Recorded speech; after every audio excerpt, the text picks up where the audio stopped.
we are honored today to have Sarah Bidgood and William Potter join us for their lecture, U.S.-Soviet Cooperation for Non-Proliferation, Lessons for Today, followed by Q&A. So that lecture will go from 11:20 a.m. Eastern Daylight Time until 12:10. And then at 12:10, we will switch over to the Q&A session from 12:10 until 1 p.m. So lots of time to ask any questions that, that might come up during the lecture today. I'm just going to do a short little introduction here, and then I will pass the mic over to Bill. Though the fellows have had the opportunity to meet Bill during our kickoff, our orientation, I'll do a short little introduction here of his bio. Dr. William Potter is the Sam Nunn and Richard Lugar Professor of Non-Proliferation Studies and the founding director of the Center for Non-Proliferation Studies at the Middlebury Institute of International Studies at Monterey. He's the author, editor, and co-editor of over 20 books, including 2 volumes on forecasting nuclear proliferation in the 21st century, the global politics of combating nuclear terrorism, nuclear politics and the non-aligned movement, preventing black market trade in nuclear technology, and once and future partners in the United States, Russia, and non-nuclear proliferation. He's authored more than 125 articles and book chapters, including in Arms Control Today, Bulletin of Atomic Scientists, Foreign Affairs, Foreign Policy, Slavic Review, and the Washington Quarterly. Dr. Potter has served on numerous committees of the U.S. National Academy of Sciences, and for 5 years was a member of the UN Secretary General's Advisory Board on Disarmament Matters. He's participated as delegate at every NPT review conference and preparatory committee meeting since 1995. He was elected as a foreign member of the Foreign Academy of Sciences in 2019. And joining him today is Sarah Bidgood, who is the director of the Eurasia Non-Proliferation Program at the James Martin Center of Non-Proliferation Studies in Monterey, California. Her research focuses on U.S.-Soviet and U.S.-Russia non-proliferation cooperation, as well as the international non-proliferation regime more broadly. She's co-editor of the book Once and Future Partners, the United States, Russia, and Nuclear Non-Proliferation. She also leads the Young Women in Non-Proliferation Initiative at CNS. Previously, Sarah was a graduate research assistant at CNS and the project manager for the Graduate Initiative in Russian Studies. Sarah is a member of the CTBTO youth group, and she served as an intern at the UN Office for Disarmament Affairs during the 2015 NPT Review Conference. Before coming to Monterey, she worked in the field of scientific publishing as a managing editor and peer review manager. Sarah earned her BA in Russian from Wellesley College and holds an MA in Russian, East European, and Eurasian Studies from the University of North Carolina at Chapel Hill, and an MA in Non-Proliferation and Terrorism Studies from the Middlebury Institute of International Studies. Please give a warm MSSR 2020 welcome to Sarah Bidgood and William Potter. Thank you. Thank you very much, Jarlath. It's always a pleasure to meet with this group, and I'm particularly honored to follow what I assume must have been a brilliant presentation by my close friend and colleague, Yelena Chernenko. I just wish the talk began a little bit later. I was just kind of waking up and I wasn't able to catch her presentation, but I'm sure you were treated to an excellent discussion of cyber issues. Let me say just a little bit about my background in a word or two, because it kind of colors the presentation that I'm going to make in tandem with Sarah. So I was trained as a Sovietologist at the University of Michigan, which clearly dates me. I was really self-taught in the field of non-proliferation, because when I went to grad school, even at a very large university, there were no courses that were available in the non-proliferation sphere. And although I'm an IR scholar, an international relations scholar by profession, as was noted by Jarlath in the introduction, I have an unusual background, having participated as a delegate to 5 NPT review conferences, and I can't remember the number, probably 13 or so preparatory committee meetings, But the unusual aspect was that I represented the country of Kyrgyzstan in those negotiations in most instances, and when Kyrgyzstan didn't participate, I was a member of the Chilean delegation. So my perspectives on the topic that we're talking about are kind of less from an academic perspective and more from that of a part-time practitioner.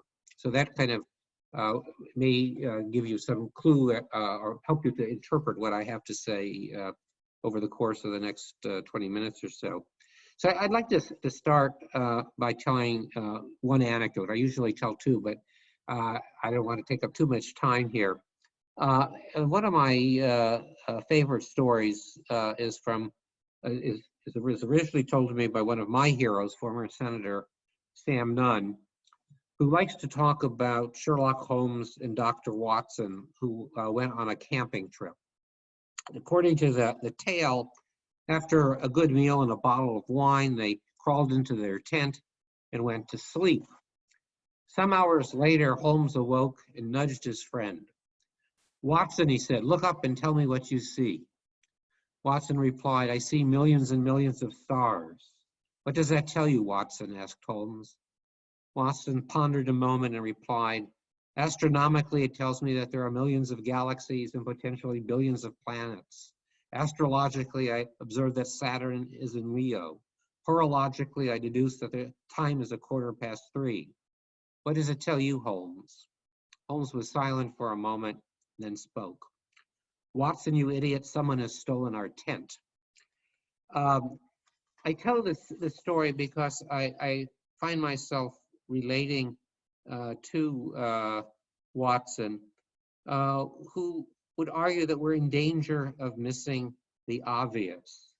The world today is in a state of disarray, and while it may be correct, as Sig Hecker, who I think will be lecturing to you in the future, as he's written, that our two countries are doomed to cooperate, at this moment, the only thing we seem prepared to agree on in the nuclear realm is that we are both adamantly opposed to a nuclear ban treaty, which was negotiated almost 3 years ago to this date.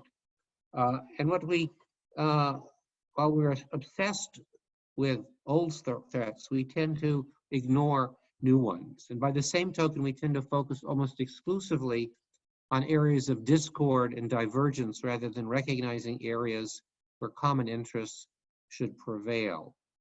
So what we're going to try to do in our presentation today is to make the case that in a time of pandemic and of especially strained relations, it's important, I would say prudent, to recall how the United States and the Soviet Union managed to cooperate in the realm of non-proliferation, even though they were ideological adversaries, military adversaries, but they saw some good reason to collaborate even during the most frigid moments of the Cold War.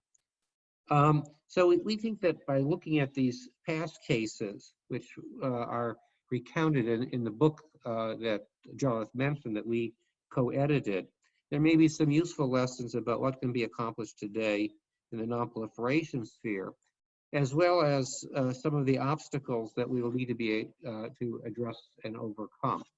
So the plan is for me to give you a snapshot of the evolution of US and Soviet non-proliferation behavior. And then Sarah will walk you through one of the most important but underappreciated cases of US-Soviet non-proliferation cooperation involving efforts to prevent South Africa from conducting a nuclear test in the Kalahari Desert in the 1970s. We'll then conclude by drawing some lessons from our comparative case studies that may be relevant for the current crisis in US-Russian relations. So that's what we're going to try to accomplish. But before we plunge into our US-Soviet comparative analysis, I thought I'd take just a few moments to set the stage for our discussion, as I suspect that many of you are not that familiar with nuclear non-proliferation, since it's still not a course that is widely offered in even some of the best graduate programs in the country. And you may also have some basic misconceptions about proliferation, which I'll try to correct in just a few minutes. Since most of the news these days on the proliferation front is pessimistic. In fact, most news generally is pessimistic.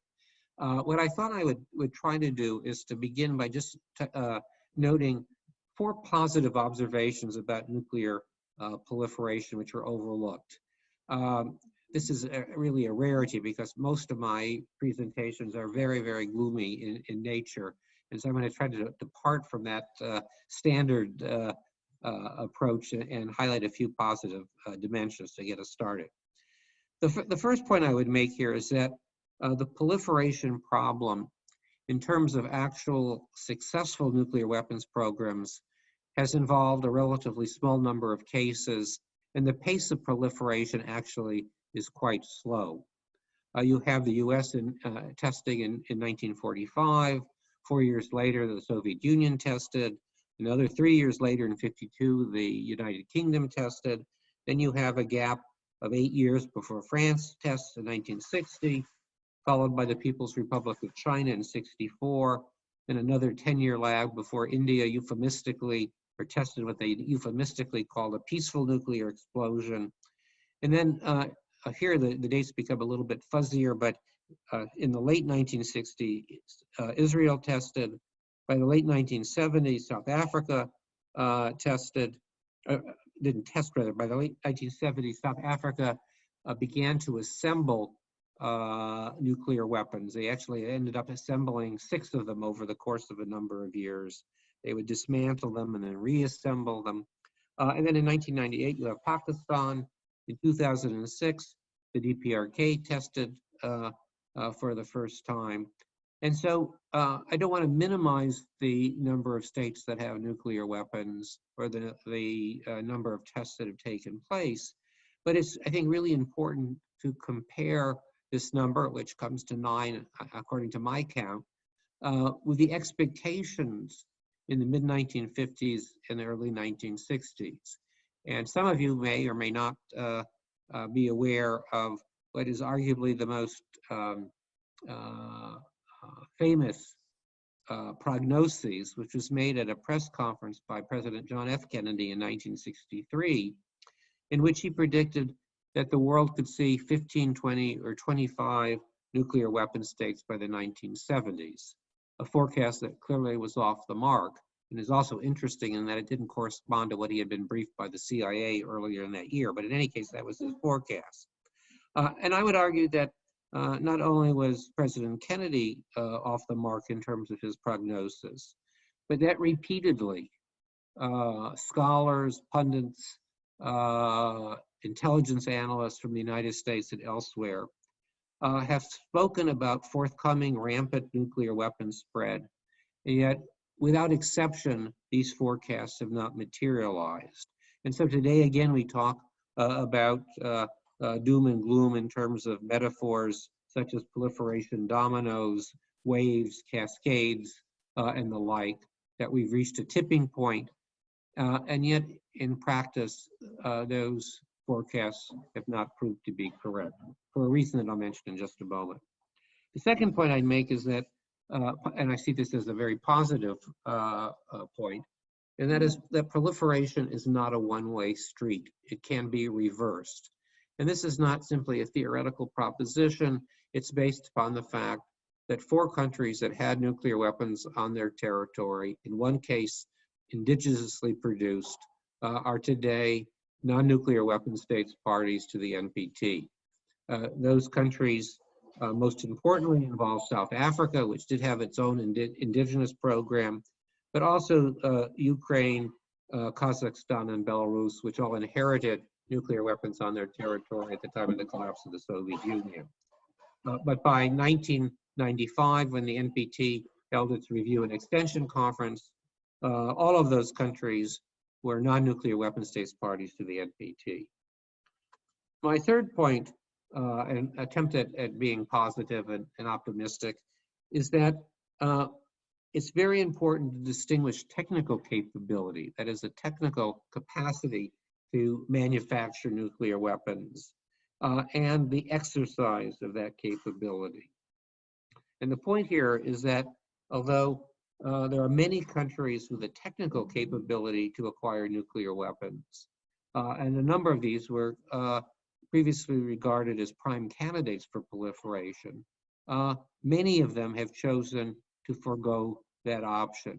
There are countries that some of you may be aware of, like Sweden, Switzerland, and Argentina, and Brazil, but there are also countries that most of you probably haven't thought of as potential nuclear weapons aspirants.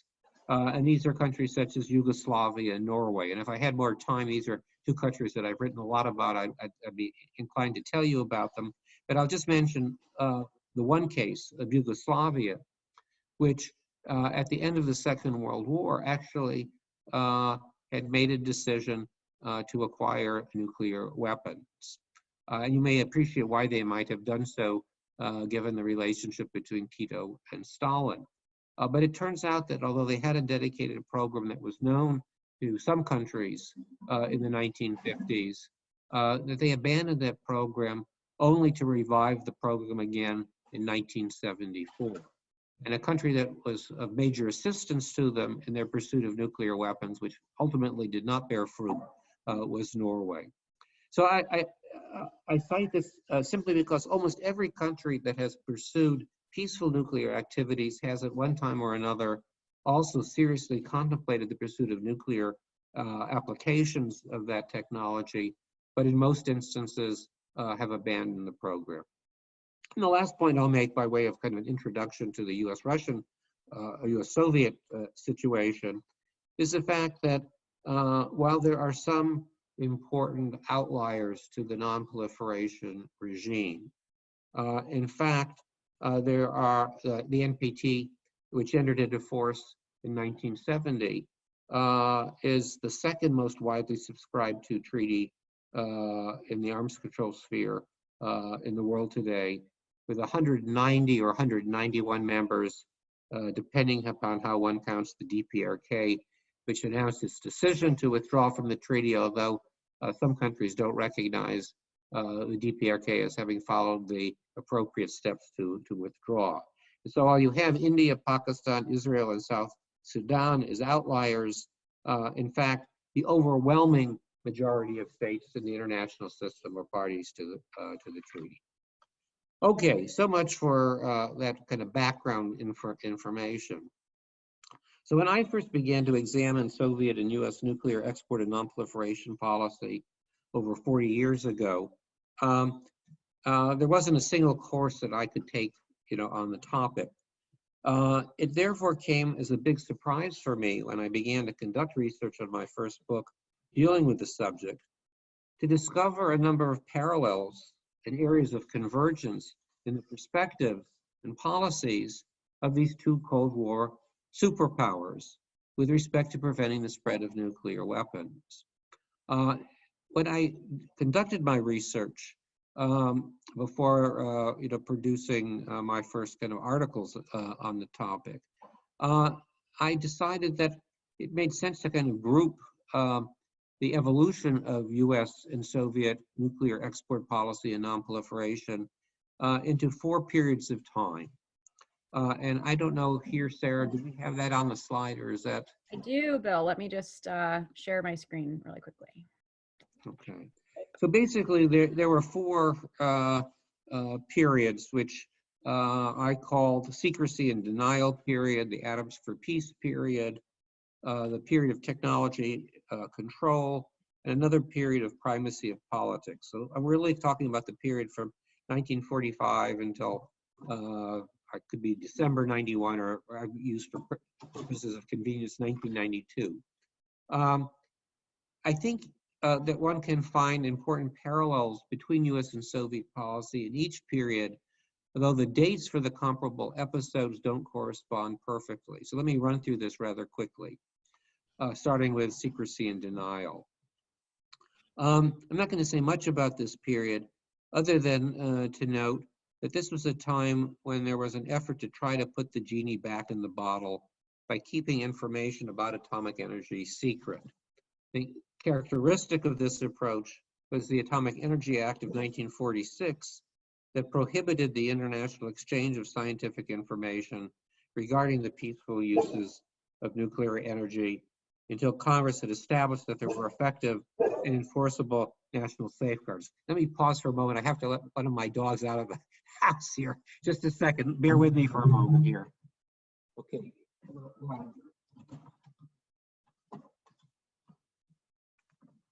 Okay. This restriction, interestingly, applied even to the United States' closest allies, the UK and Canada, both of whom had contributed key technology and labor to the Manhattan Project.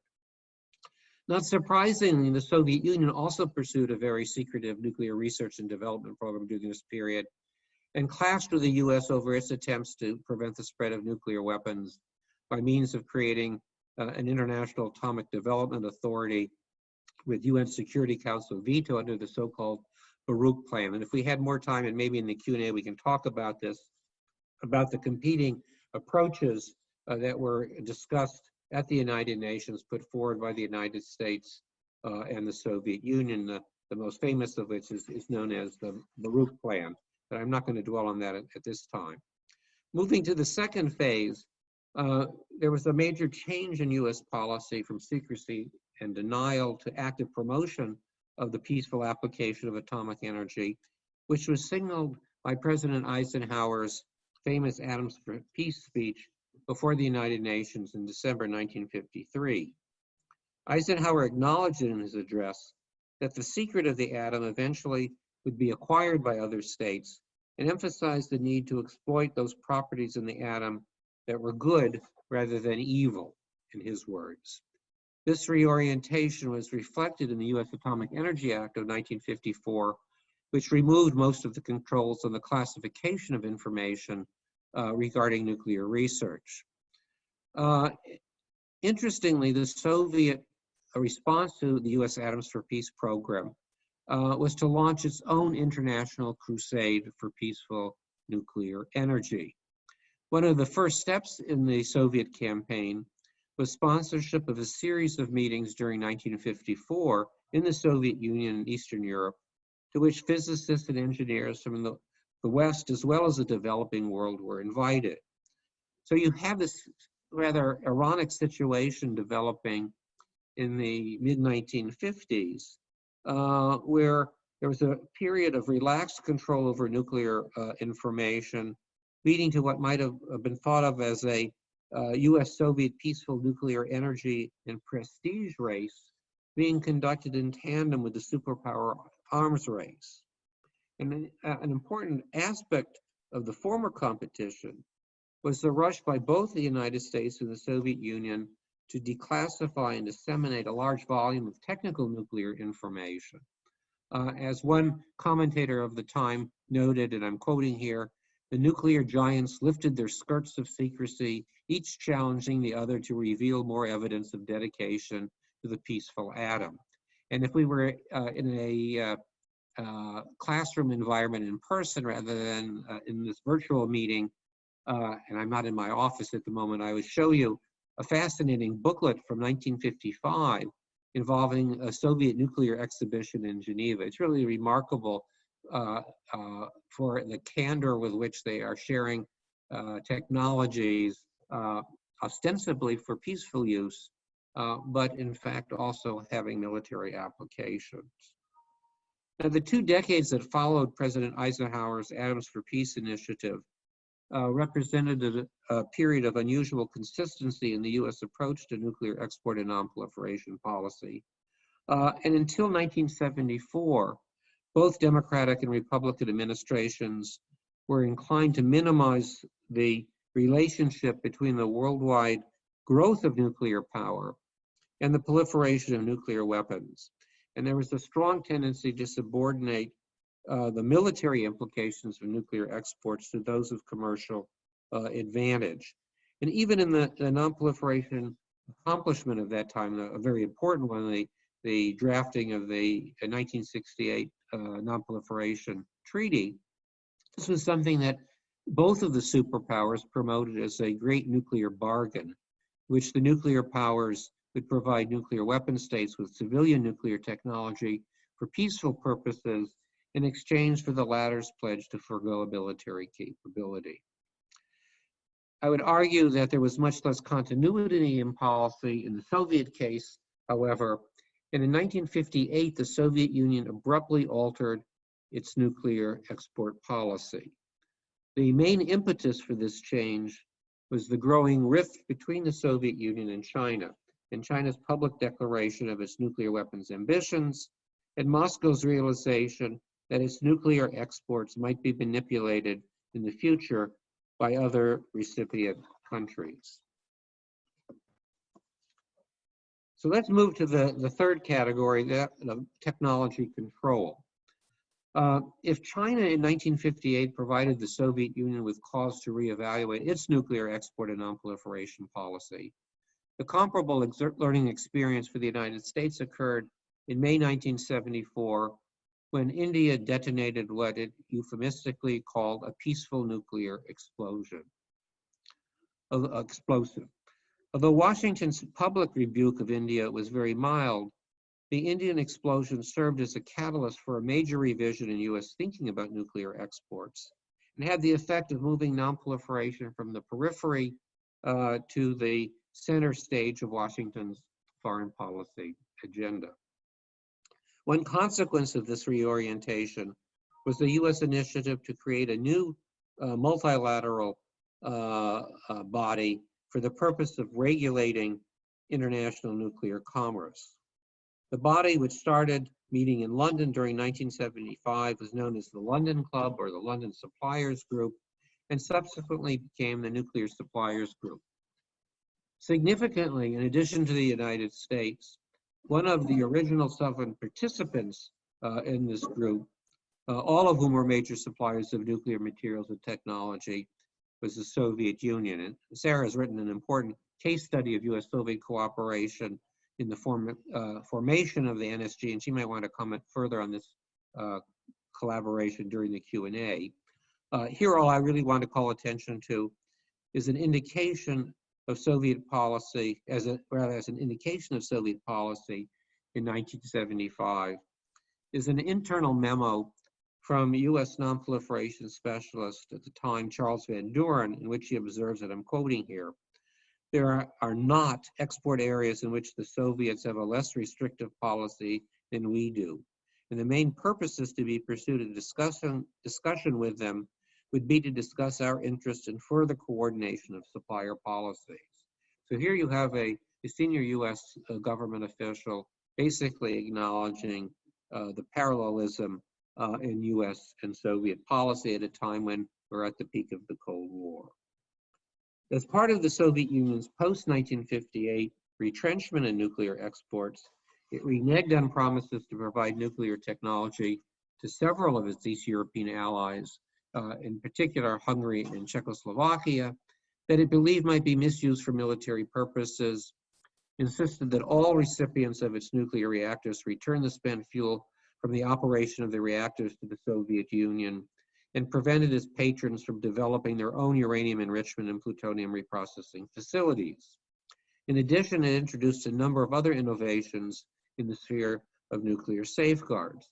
And I'm particularly fascinated by this case because I had the opportunity to observe some of these innovations in Soviet nuclear export policy when I traveled to India in the early 1980s for the purpose of exploring Soviet nuclear exports to that country. And what I found most surprising was the openness with which many Indian diplomats and scholars discussed Soviet-Indian nuclear relations with me, and how they went out of their way to criticize the Soviet Union for imposing new stringent controls on all nuclear facilities that made use of Soviet-supplied heavy water. They were particularly upset about a novel Soviet approach called pursuit that required safeguards to follow the material if it was moved from one nuclear facility to another. So you actually have a case where the pioneer, the innovator in nuclear exports and stringent policy was not the United States, but rather was the Soviet Union. During this period of technology control, Moscow and Washington also began to hold high-level nonproliferation consultations every 6 months and exchanged information related to a broad range of nuclear proliferation developments. In addition, they began or intensified routine consultations and collaboration in many bilateral and multilateral fora, including the IAEA Board of Governors and General Conference meetings and meetings of the NPT Review Conference.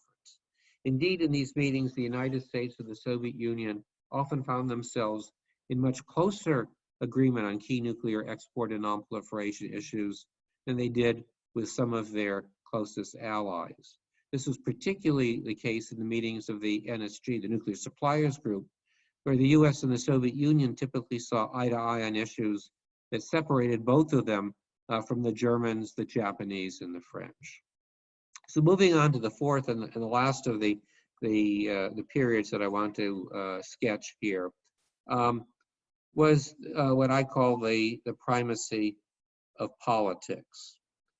One of the corollaries of the emphasis on technology control as a proliferation preventive measure was the belief that one could predict proliferation based on the state of a country's technical prowess.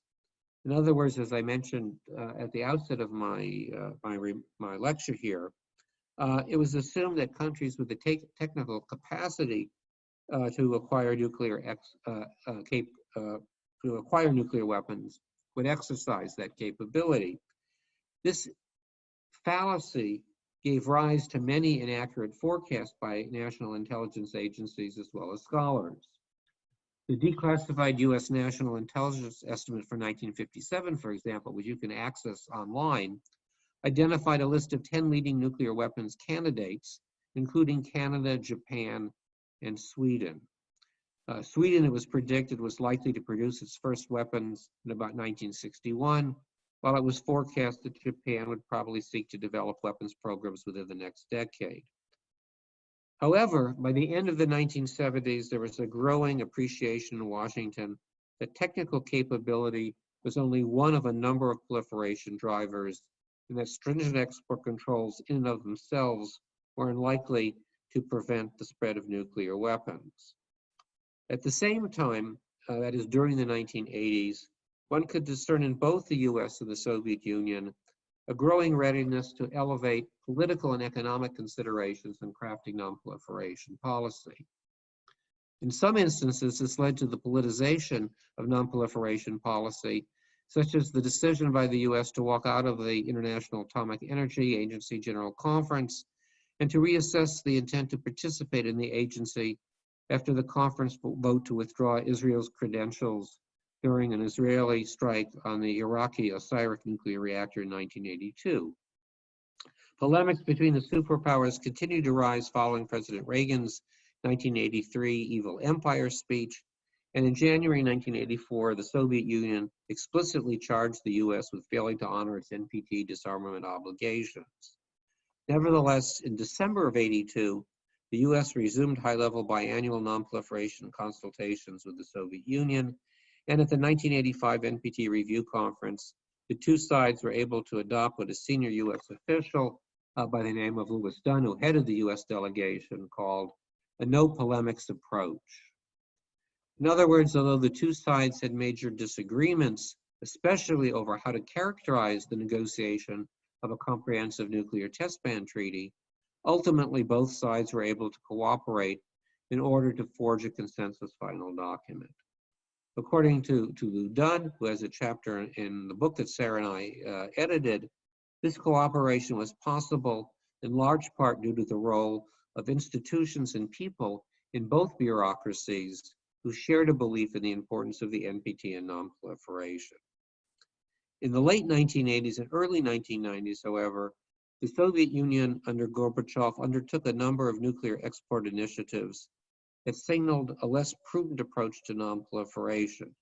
They included efforts to market nuclear goods and services to non-NPT parties such as Argentina, India, Israel, and Pakistan, without requiring the application of so-called IAEA safeguards on all of the recipients' nuclear facilities.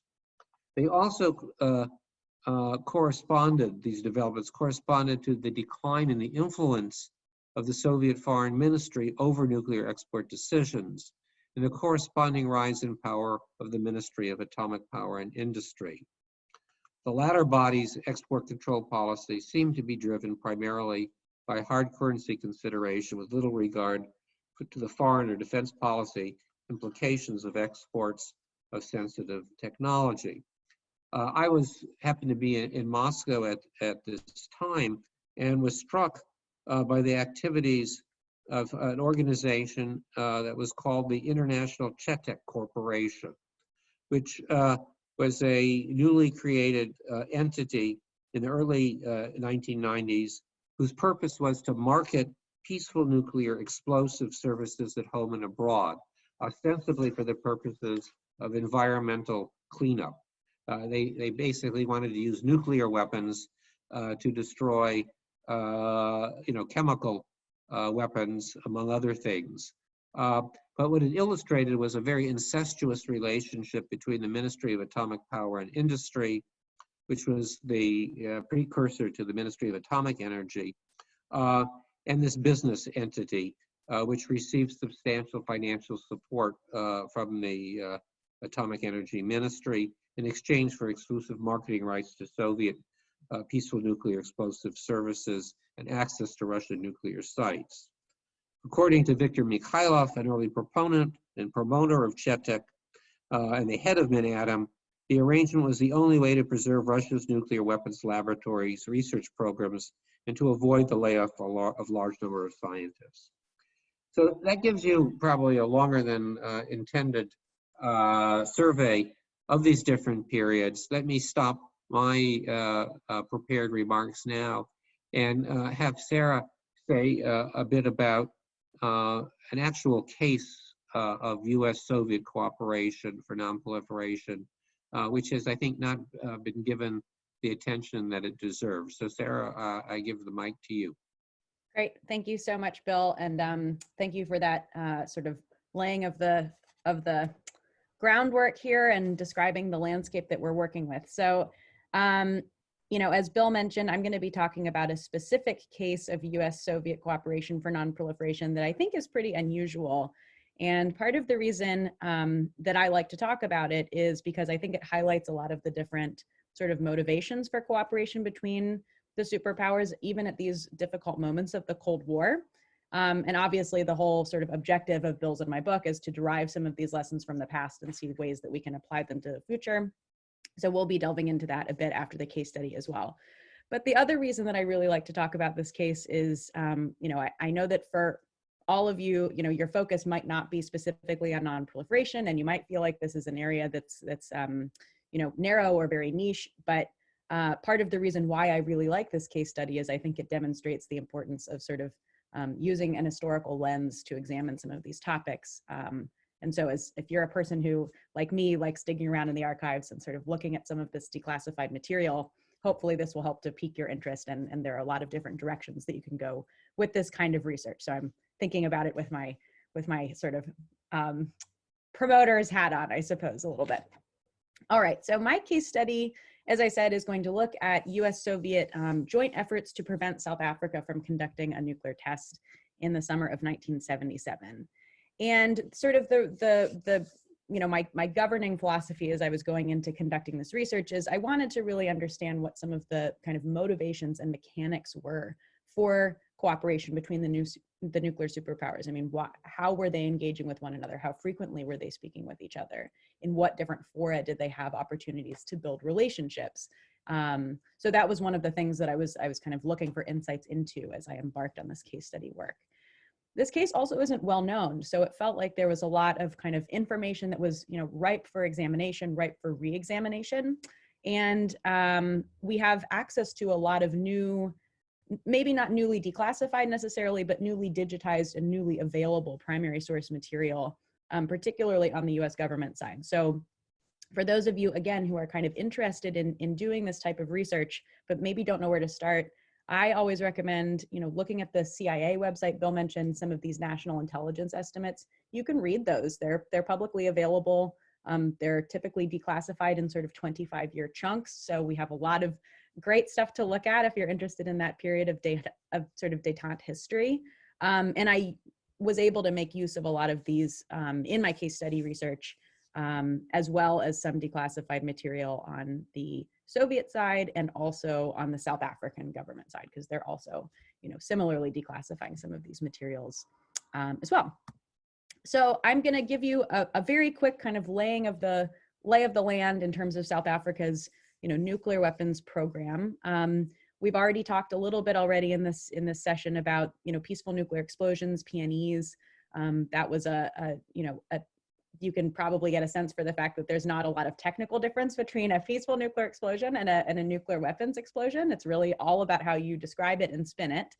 But South Africa did, we think, begin exploring peaceful nuclear explosions in the 1970s with help from the Atoms for Peace program, which is a program that Bill mentioned a little bit in his remarks, in this period of time where both the United States and the Soviet Union were really interested in using nuclear exports as sort of a way to advance their own, foreign policy interests and as a way of showing American soft power. And so they would export research reactors to countries without a lot of guarantee besides just a sort of oral confirmation that they weren't going to use these reactors and these technologies for anything other than peaceful purposes. And unsurprisingly, that did not always turn out to be the case, and South Africa is a good example of how that policy can sort of go wrong. So in sometime before 1977, and again, the dates are a little bit fuzzy here because we don't have the exact sort of smoking gun primary source document to tell us precisely when this happened, but this peaceful nuclear explosions program, which had ostensibly been for civilian purposes, started to take on a military dimension. And the South African government needed a place to conduct a test of this device. And so they started looking around in the Kalahari Desert for different places where they could do this. The Kalahari is very large and a lot of it is very isolated. And so they were able to find a test site that was actually a place where they were testing other types of kind of heavy military equipment. So there was a bit of a kind of, a good rationale for why you might choose this as a site for a nuclear test.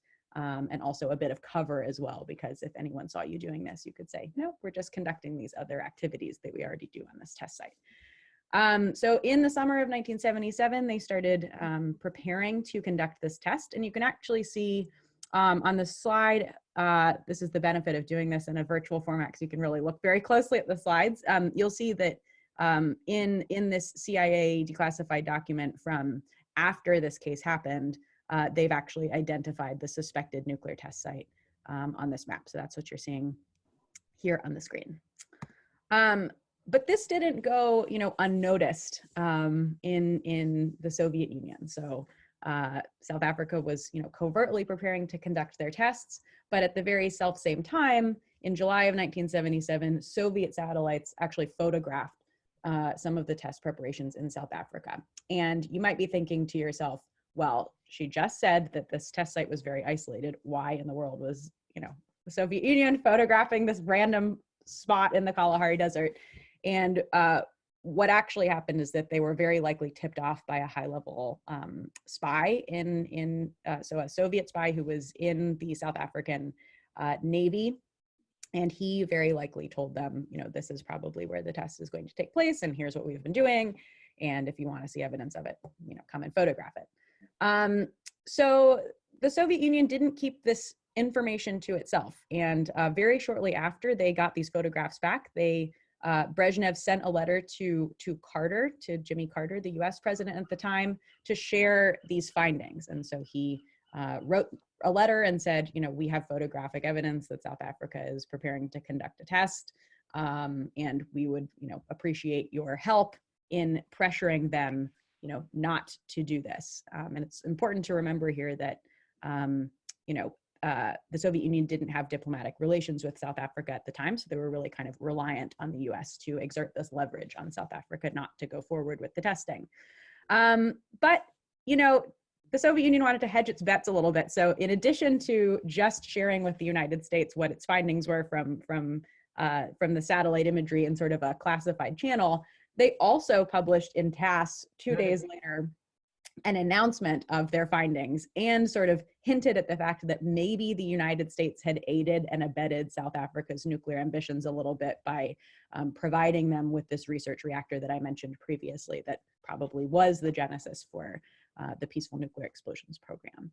In the United States, meanwhile, they're sort of frantically working to confirm these findings. And in fact, it actually prompted the US, intelligence services and State Department to go back through some of their old photographs and to see, oh, how could we have missed this? What this test site is very obvious. Why haven't we photographed this before? And they actually found some old photographs that they just hadn't really had the sort of personnel manpower to go through, where you could actually see the test preparations taking place. So everybody is sort of thinking about, how can I save face a little bit here? And so there was also this additional pressure to do something, because the public was starting to learn about the test preparations.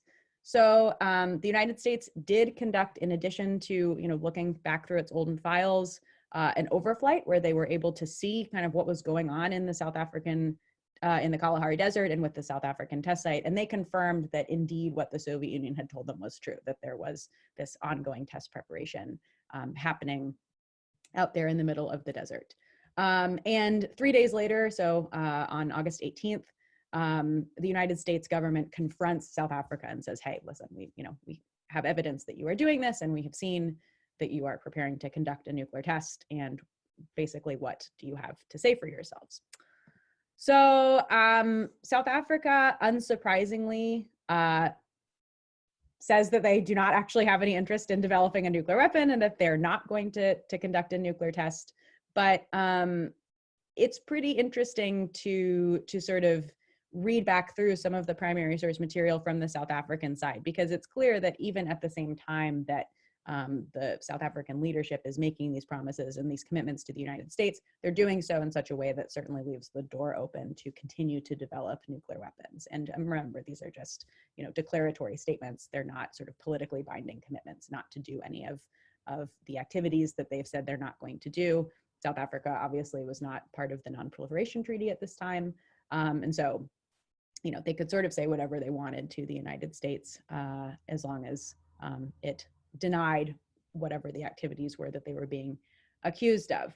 And indeed, I don't sort of go into this in the case study that we look at in the book, but South Africa the following year also began to, conduct preparations for a test again. So there's, good evidence that this was not, in fact, as compelling as the United States government probably thought it was, that they were exerting pressure on South Africa.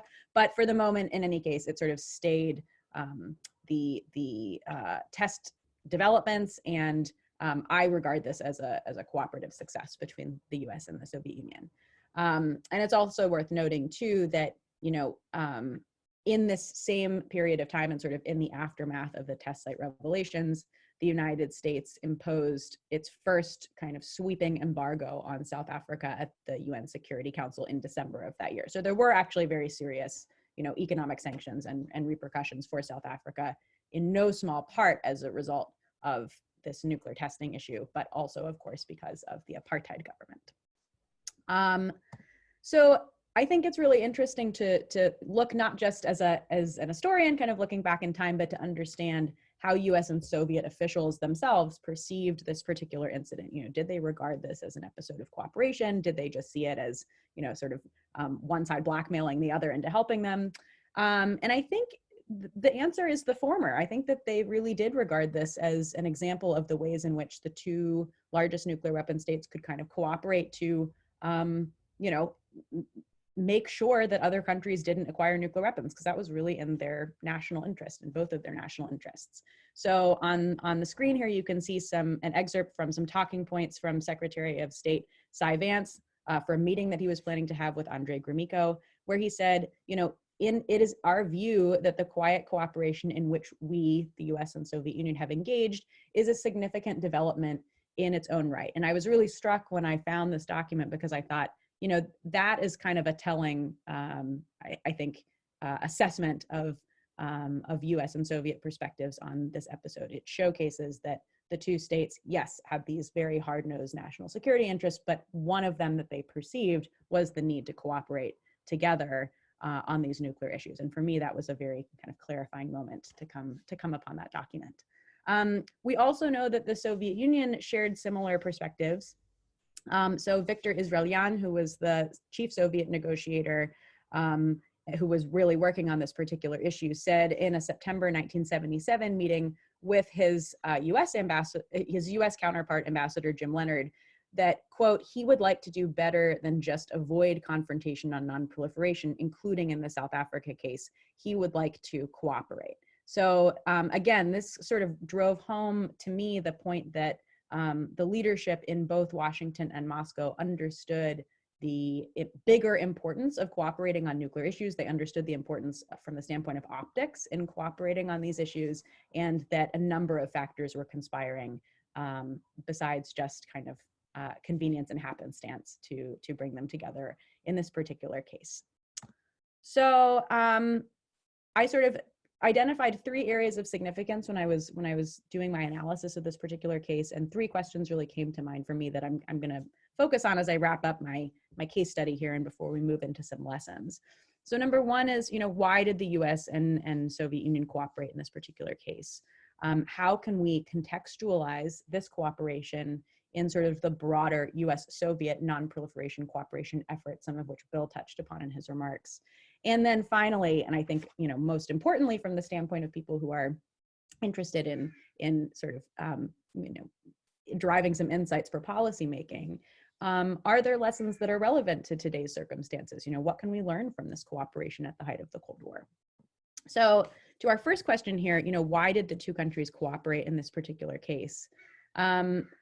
I think one of them that I hadn't fully appreciated before we embarked on this case study project was that there were really hard-nosed security interests at play here. The United States, or the Soviet Union, wanted to force the United States to stop helping South Africa with its nuclear program, militarily, economically. And that's why we see that TASS publication in early August of 1977 that sort of made sure that the United States couldn't just deny any involvement in South Africa's nuclear program. They were going to be forced to do something about it. And it's interesting to read the declassified record because you can see that the United States was also worried about this perception. They were worried about being perceived as helping South Africa to sort of pursue its nuclear ambitions. There's a document that I found in the declassified record where the US ambassador to the International Atomic Energy Agency was basically asked to find out from the director of the IAEA whether any of the material, any of the nuclear fuel that they'd given to South Africa was unaccounted for, because he was really worried that maybe, in fact, some of this had actually been diverted to a peaceful nuclear explosions program, and wanted to make sure that they'd kind of covered all of their bases. But I think at the same time, both the United States and the Soviet Union had been working very closely on non-proliferation issues for several years at this point. And even as far back as sort of the early 1960s, there were these moments where you see the 2 countries able to cooperate really closely on even these very sensitive issues at tough moments in their relationship. And the Non-Proliferation Treaty, which Bill mentioned and some of you may know about, is kind of the cornerstone of this non-proliferation regime. It's the treaty that governs who can and cannot have nuclear weapons.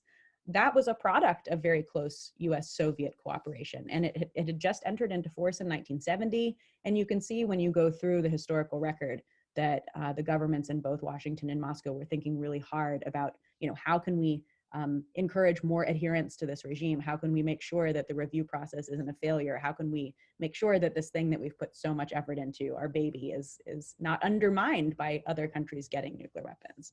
So I think from that standpoint too, preventing South Africa from developing a nuclear weapon and preventing the perception that the non-proliferation regime doesn't work was really important to both the United States and the Soviet Union.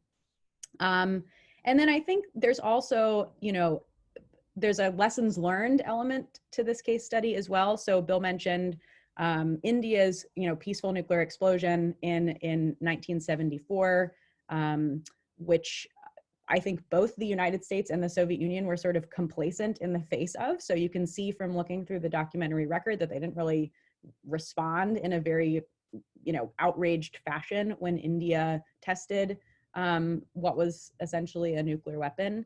And they got some flack for it. That I think the international community and particularly the domestic audiences in the United States were sort of surprised that the United States, which was purporting to be a proponent of non-proliferation, wasn't really responding in a particularly vociferous way in response to India's test, and they didn't want to make that same mistake again. So they had an opportunity here with South Africa to really strongly push back in a public way against what South Africa was planning to do. And I think both of them recognized that that would be something important and something that was kind of in their own interest.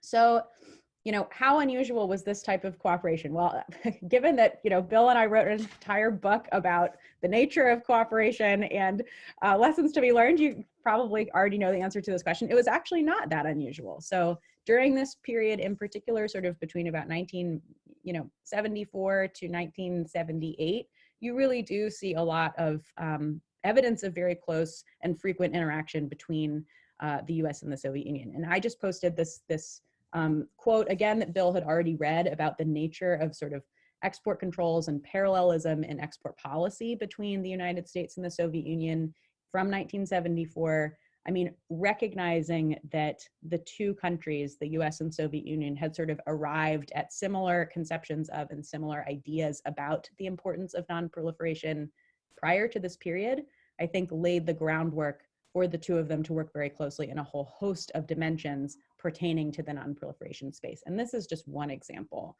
of those. But we can sort of get into this as well in sort of the lessons learned in the Q&A, but it's become increasingly clear to me as we look today at an environment where the US and the Russian Federation do not have a lot of opportunities to work closely on nuclear issues, that cooperation in one space kind of begets cooperation in another. And so when you have those institutionalized mechanisms like the International Atomic Energy Agency, like the NPT meetings, frequent bilateral meetings, and then issues like this that come up kind of ad hoc, it helps you develop the personal rapport with your counterparts that allows you to do more ambitious cooperation work. So there's kind of a multiplier effect here that I think is missing today, but is really important to take note of.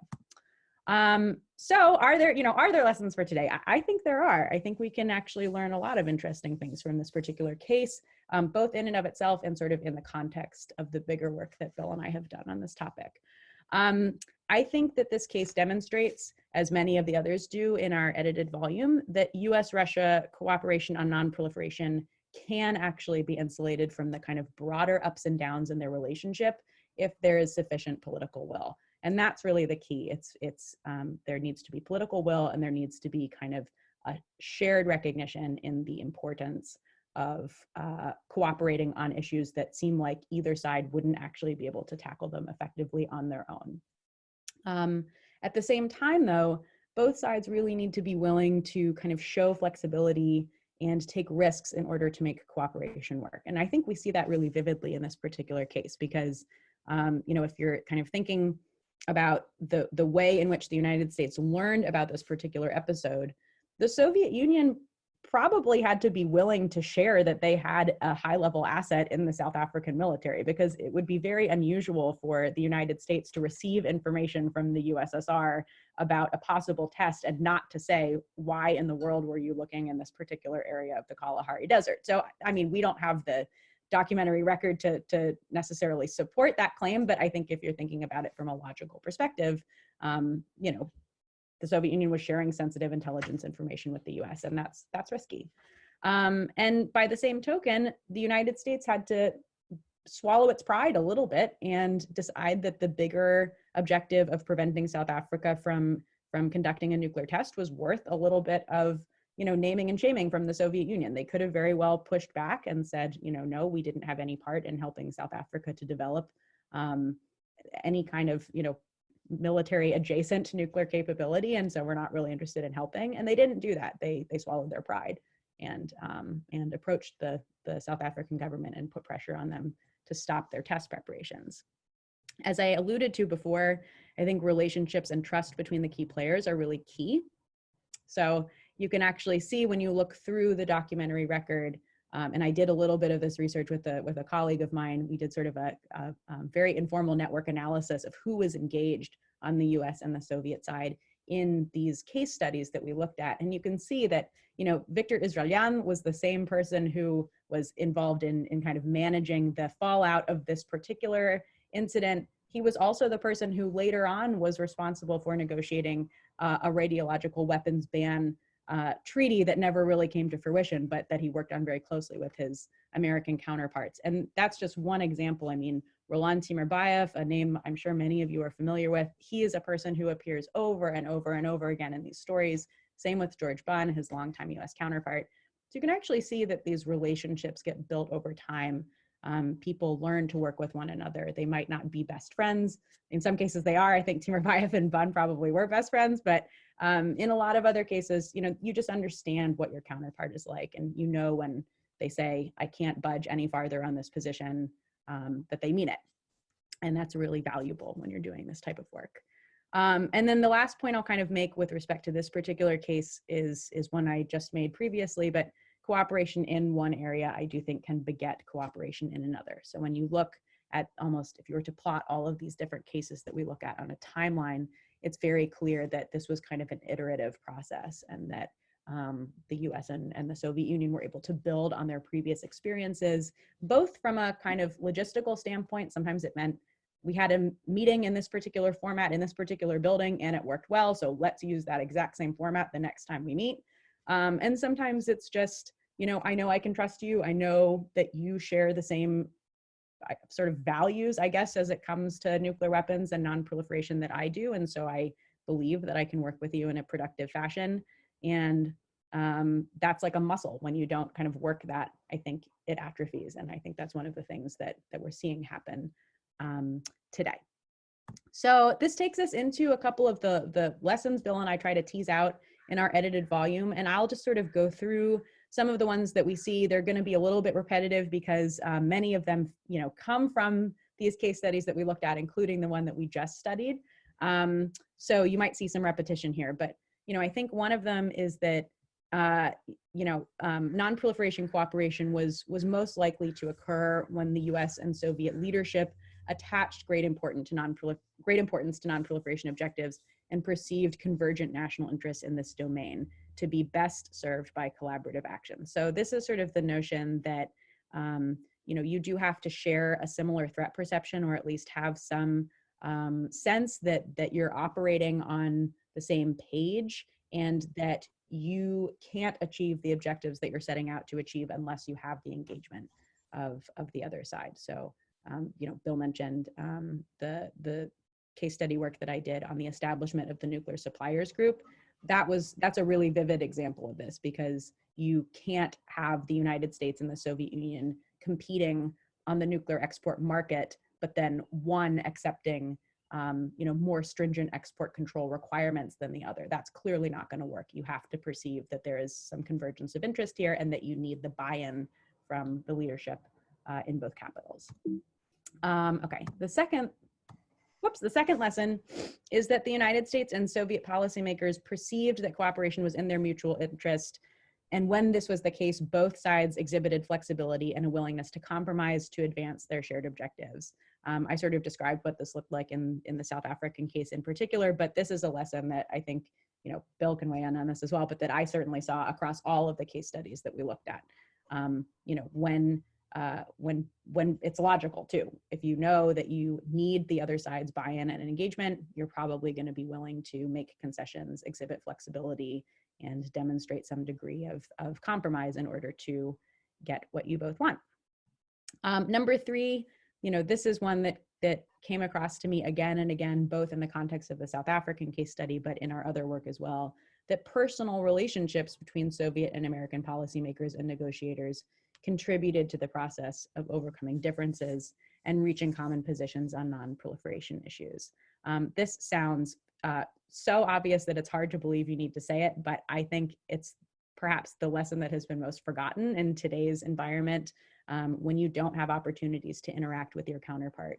And the United States and Russia do not have opportunities to interact with one another frequently, particularly, among the next generation or among experts who are coming up into the field.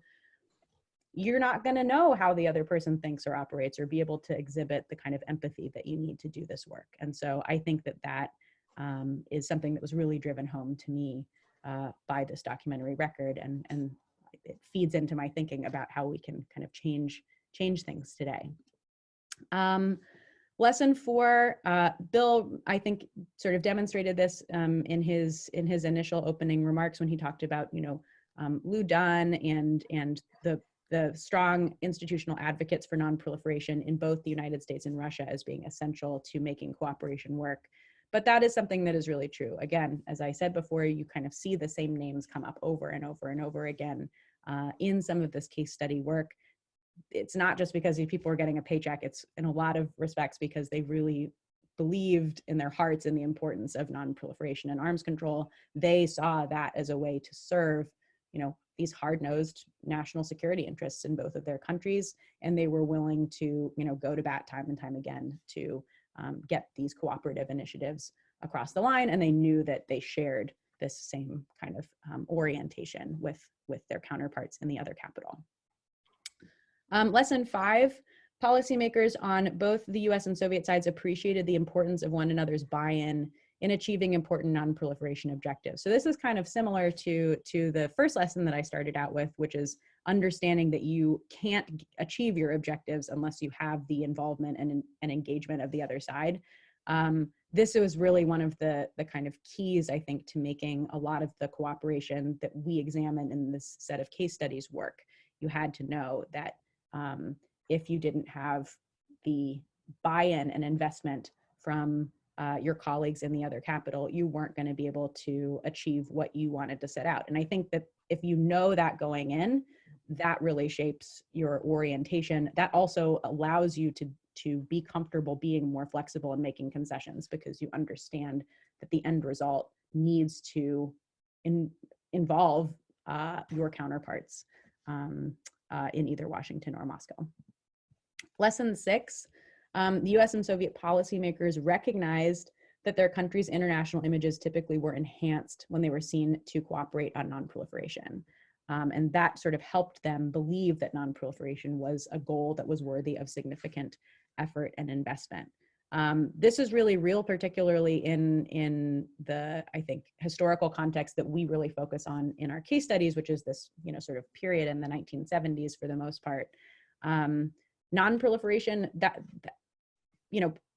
was part of Carter's sort of fundamental platform, was the importance of non-proliferation, of kind of human rights and global rights.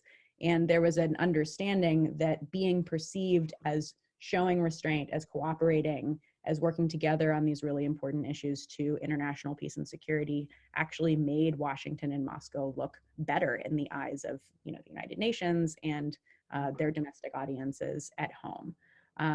So again, we can sort of delve into the extent to which you think that that's true today, but that was a lesson that I thought was particularly worth revisiting. And then our last lesson rather, is that non-proliferation cooperation was often easier on purely technical issues. So this is really a conclusion that you'll have to ask Sig Hecker about, because I think that that's a fundamental finding of the work that he did as a person who worked at the US Nuclear National Laboratories with his Soviet counterparts. I think his successful track record of collaborating there drives this point home very strongly.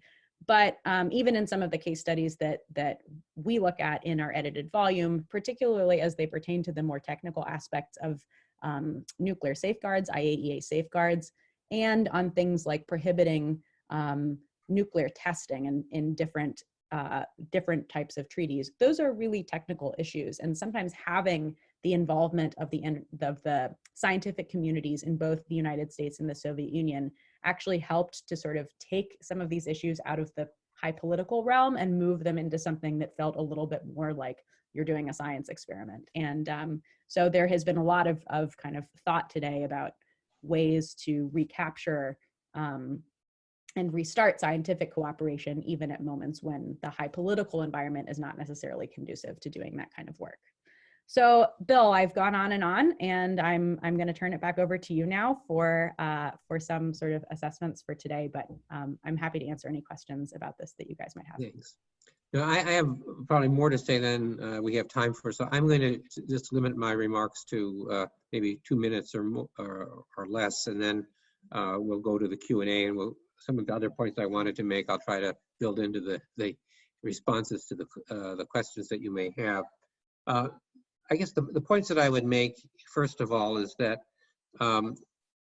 there has been a breakdown in U.S.-Russian cooperation today, even in areas where I think objectively one would argue there is a convergence of interests, and that includes cooperation for nonproliferation in the context of the NPT review process. We have a looming meeting, which is held every 5 years, of the review conference. It was postponed this past spring because of the pandemic.